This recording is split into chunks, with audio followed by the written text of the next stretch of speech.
Welcome back. I also am welcoming our CEO, Mr. Brad Hudson, for the CEO report. Good morning, sir.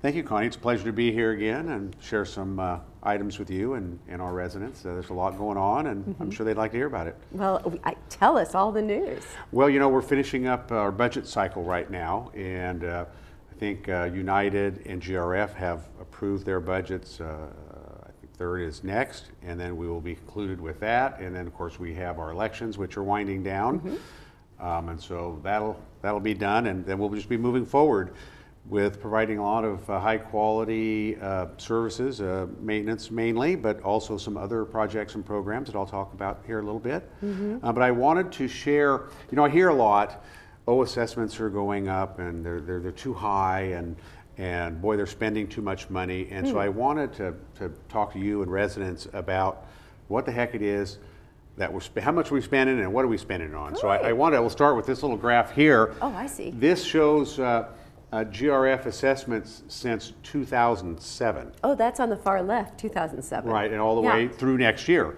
And you can see that assessments in GRF are lower next year than they were in 2007 and almost every year in between. Oh, wow. And so really it's been very flat, and in fact down a little bit over that decade. And some of that's good. It's always good to keep assessments lower. Yes. But there's also been a kick the can mentality here, and things haven't got fixed. Right. And so we have a lot of deferred maintenance, a lot of issues in our clubhouses, in our manors, and these boards are taking a very aggressive, proactive approach to addressing those.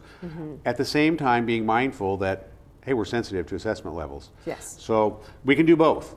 We can be mindful assessments and we can fix things up. And not kick the can. And not kick the can down the road. And, right. and so I've shown a lot of little pictures on the show and at budget hearings and things, but I thought I'd just share with our residents what's going on, and I want to focus on GRF today. I'll probably come back next time and focus on the mutuals, but there's a lot of deferred maintenance in our clubhouses. Oh, yes. And so maybe we'll start with, where's our first picture here? Oh, there it is. There we go. Okay. Okay, here we have a broadband, a big is. program for us. Obviously all your cable and internet infrastructure. I've shown these kind of pictures before. This infrastructure has been really completely ignored for many, many decades. You can tell. How many connections are we looking at there? I'm not sure all those folks are even paying for cable. That's the problem. See, when we find all this stuff, you know, we'll find all the bootleg services that are going on anyway. It's a bargain, really. We have a wonderful cable system. It's getting a lot better. We're making these investments to make the signal clear. You know, that tiling that drives everybody crazy. Oh, yes. We just finished putting in the new satellite dish. Yes.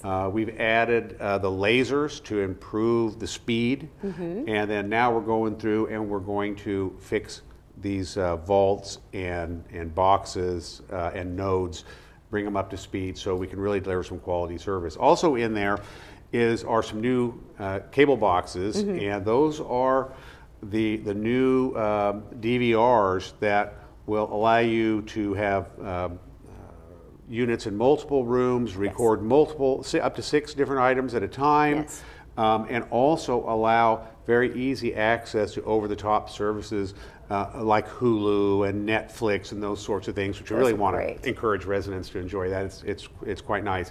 But before we could do that, we had to get the internet squared away, because if we had everybody watching Netflix here at the same time at 6 o'clock every evening, it would be very slow. And so that's why we had to upgrade the internet and cable system, you know, with the satellite, with the lasers, with a lot of new equipment that you don't see at the head-end building, so we can make that happen. So that's a pretty big program for next year. And all of that maintenance is so necessary because the technology improves every single day. Oh, yes. And it's a catch-up game, isn't it? We can offer so many things to our residents, but we have to have the basic infrastructure in place. That's very important. Yes. So I think the next one maybe is Clubhouse 1. We got a lot going on there, and it's basic stuff.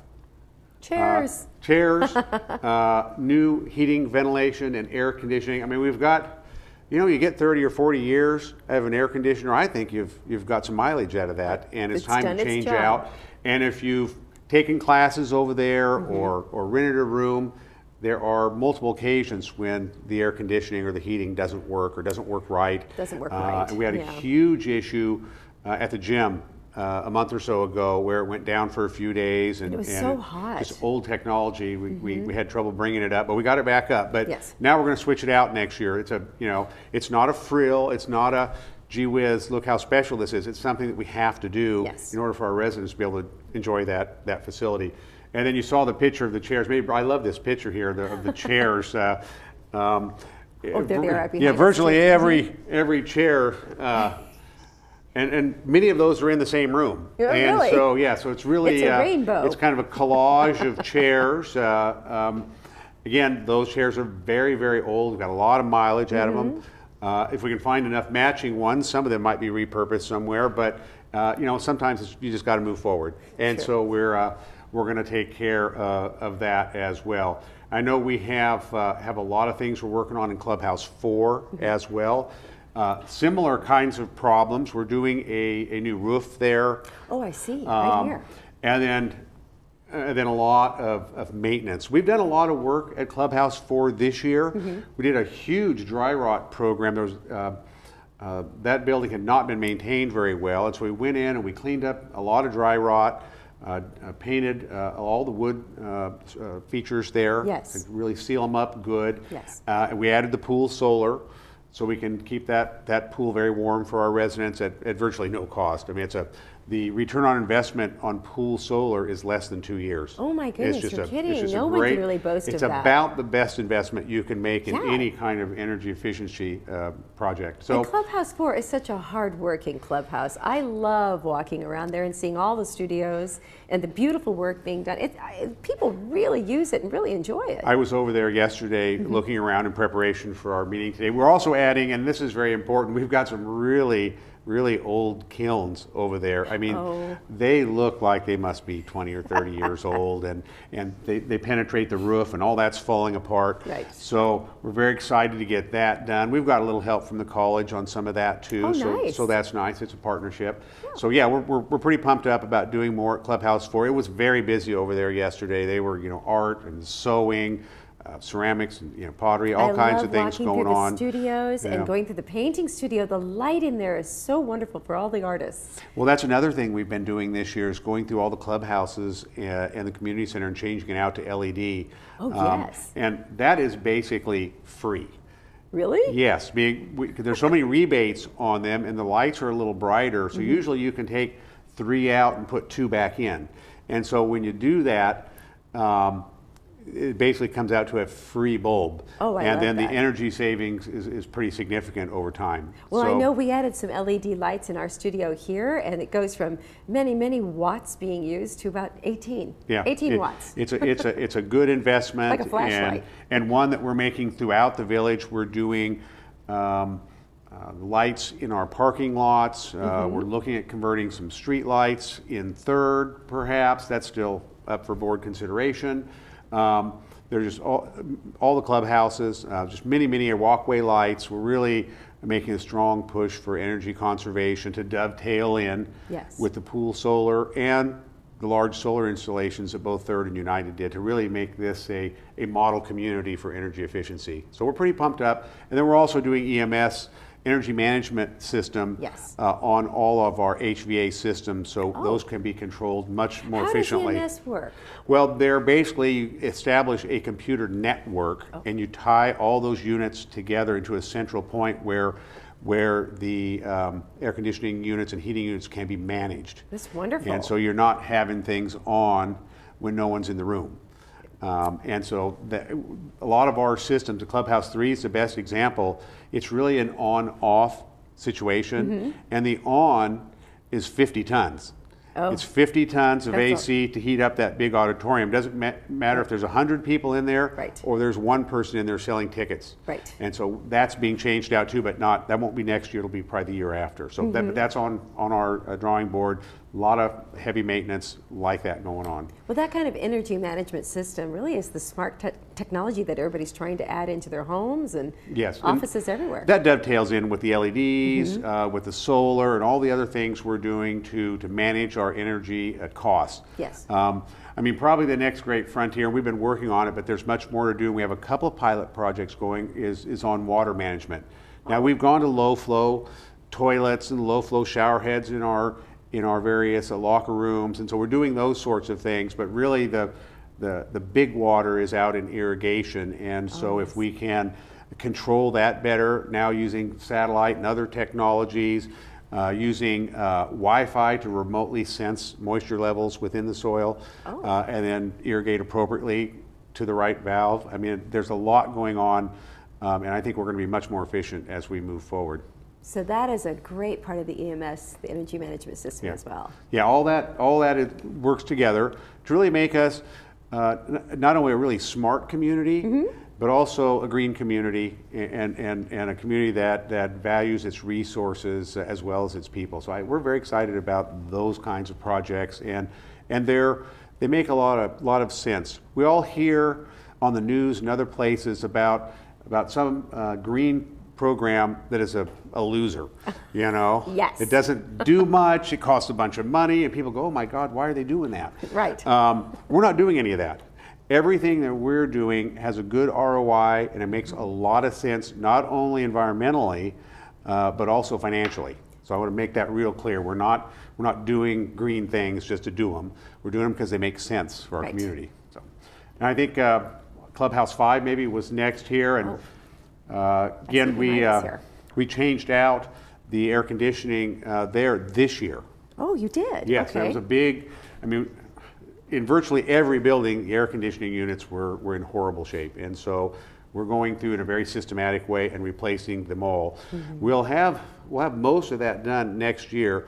Clubhouse 3 being an exception. We've got to get in there as part of a larger project and take care of that. But here we have in Clubhouse 5. In Clubhouse 5, we have a lot of work's going on there, but we just added some carpet and paint in the bar area and got that kind of dolled up. We've got a lot of chairs. They've got a chair issue there too. I've seen it. And yeah, I've seen the chair issue. I think the primary deciding factor in purchasing those chairs was how high you could stack them, because they have a storage issue there. And so if you could stack 30 high, that's the chair to get. And that works fine until you have to sit in it for an hour. Oh, so and true. then it doesn't feel so good. And so you can see there, they stack really, really well. I went to a California Club event there, it's been a month or so ago, and it was a 2 or 3 hour event. And, yes. I was a little sore leaving. And so, not that that's why we're getting the chairs, but they've been discussed for a long time. And so we're looking at where to store them, how to move them, because setup, it's a big room. Yes. You could seat 400 or 500 people there. So being able to set it up efficiently, having the chairs adjacent and mobile is very important. And then we're also, again, we added pool solar and the air conditioning this year. And then we're also doing more maintenance there, just in terms of painting and dry rot and minor electrical. And then, of course, this year, this will be open probably by the end of the year, we're adding the new fitness room there, where we'll have cycle classes and yoga and Pilates and a lot of different things that residents said they wanted when we surveyed them about a month or two ago. So it is one of the most popular activities here, isn't it? Going to the fitness centers. The people love to work out. They love to dance. They like to do Tai Chi and yoga, stretching. Really the most popular, other than cable TV, it's our most popular activity. Oh, there you go. We surveyed it a year or so ago, and they just told us, yeah, we like the fitness stuff. And so we want to respond to that by offering more and better. And so we're pretty excited about this fitness room. And that's separate from the mini gym that's up there, or the mini workout center. Right. This is for fitness classes. Right. And so we'll have, right now, most of those happen in Clubhouse 1, and we're going to try to pull more of that up to Clubhouse 5 and kind of spread the love throughout the community. Well, it's a good place to send them to. Clubhouse 5 is wonderful. I had a wonderful tour through there the other day, and I just thought this is great. It has a lot of capability. It's a very large room, and so we want to make sure that we can accommodate those large groups, and the logistics are proper so we can get in and out and set so we can serve as many residents as possible there. And now we see Clubhouse 7. Clubhouse 7 is one of our newer clubhouses, but you know, it's probably approaching 15 or more years old now, and so you know, it needs some work as well. Here, what we're looking at is a new boiler, and that's about what you get out of a boiler these days, and that one has some issues. We installed EMS there in the last year or so, and it's working pretty well, but the boiler was identified as a deficiency in terms of its ability to interconnect with that system, and then it's just old. And so that's going to be replaced. Again, just maintenance stuff. Sure. Yeah, could you kick this down the road a couple years? You probably could. Oh, but when the boiler goes out, because I've been in buildings where the boiler goes out, it ain't good. Well, yeah, especially when you have happy. 200 or 300 bridge players there who are really cold. Yes. They're not happy campers when they're cold. They're not happy campers when they're hot either. I had to experience that this summer, unfortunately.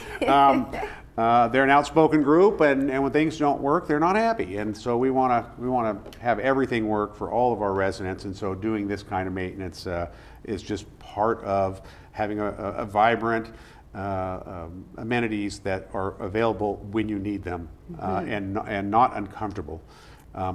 Too many times people schedule an event or something, a lot of family members and friends coming, then we have some deficiency in the building and their experience is less than what we wanted. And I just don't want that to happen. So that's why we're going through, we're repairing this stuff and making it right. And that's what needs to happen. Here we've got a chair issue here too. Here at the community center. No, here at Clubhouse 7, where again we have bridge is played like every day. And so these chairs over 10 or 15 years, they're used every day. And so they're just worn out. And so we need to repair those, or excuse me, replace those as well. So that's a big deal. And then we're doing some other maintenance issues there as well with carpet. We've got the kitchen in the bridge area is very dysfunctional, and so we're going to rearrange it a little bit. Again, it's a very active, busy area, and we want to make sure it functions really well. Right. So that's important. That's true. And then at the community center, our building this right is here. this is kind of the heart of the community in terms of where the business occurs, and we have some really basic things here. Again, air conditioning, again, heating as well. It's very old.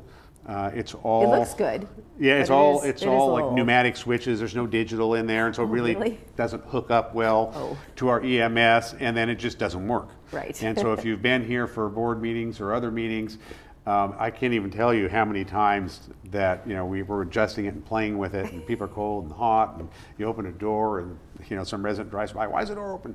So yes, we're going to fix that as well. And this has an old laid roof too, and we've got to fix that as well. Yes. It's just time. And so during the storms this year, we had quite a bit of penetration into the building, down on the perimeter of the building, and so. It's time to replace that roof as well. So very necessary. And again, could you put the project off for a year or two? Sure, you could. But then you're going to have a bunch of water damage around your windows and your walls, and you'll be spending money on that. That's so right. Again, we're just trying to take care of these issues as they arise, and people are really enjoying the fitness center here in the community building as well. Oh, they love that. I mean, so many positive comments, and we've got the computer labs here, which are very popular. There's quite a bit of activity that occurs here, not just the business of the village, but also there's a pretty big recreation component as well.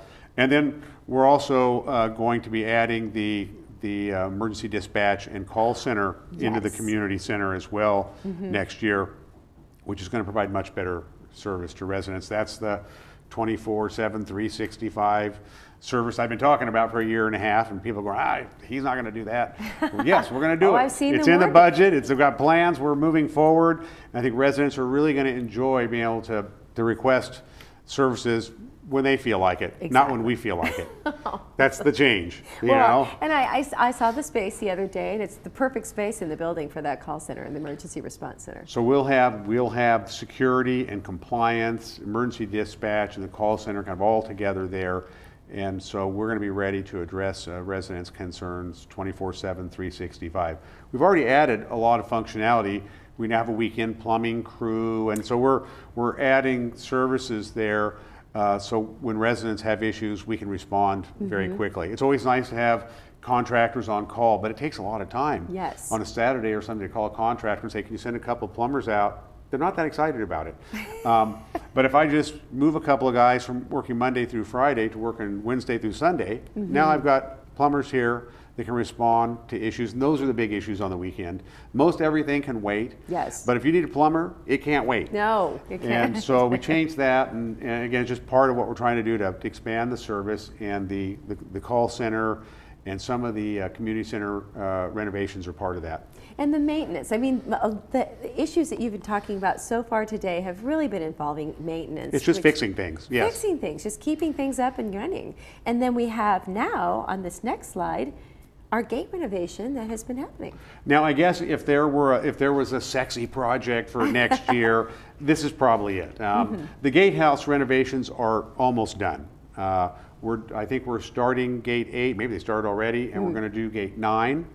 And that will take care of everything except 10, 11, and 12, which those are kind of complex, and we're going to study them a little bit further to see where we want to go. But so the houses will be renovated, and then we add the technology. And so for next year, I've talked about this before, we're going to add the arms and the secure entry to our community at gates 1, 2, 3, 4, and then 7, 8, 9, and 14.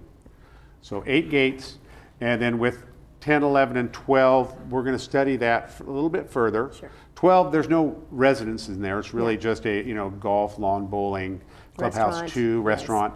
And so we don't feel as compelled to do that one right away, but it's a very complicated installation because the gatehouse is too close to the road, there's not enough stacking, and so that whole entry has to be reworked. And so we're going to study that a little bit, get some input from the users there at the facility, and then come forward and probably do that one in 19, I'm thinking. And then with 10 and 11, we're investigating whether those 2 gates could be merged. And so if that's the case, you would save several $100,000 on the installation. Right. And then about $200,000 to $250,000 a year. Wow. On annual staffing for another gate. So if we can do it and it works well for everyone, it'd be great. I'd love to save, $250,000 a year forever. I'd love to. Yeah. So if we can do it, we will. But we're going to meet with residents. We're going to have the engineers look at it, make sure we can do it safely, and have it work for all our residents. So that's kind of the big thing. Again, the focus really, same as this year really, is on maintenance. Yes. Fixing things, replacing things. And there's a lot of, these are just the big things that require board approval. There's a lot of little things that we just go around and fix, where it's a bathroom, or a electric panel or something that's just not working, and the planter, clubhouse one. Yeah, we fix all that stuff just as a matter of course.